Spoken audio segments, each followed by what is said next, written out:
মদিনায়, মদিনাতে যেও তিনি একটা মসজিদ প্রতিষ্ঠা করলেন। মসজিদটার নাম সবাই বলেন মসজিদে নববী।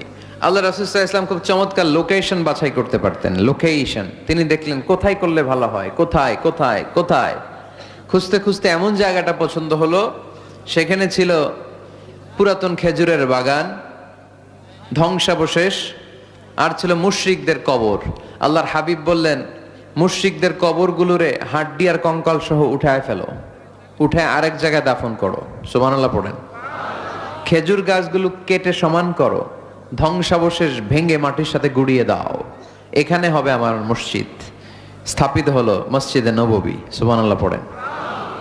এখানেই 10 বছর বিষ্ণু ইসা ইসলাম ইমাম ছিলেন, খতিব ছিলেন। এজন্য যারা ইমাম, যারা খতিব, তাদের অনেক দায়িত্ব।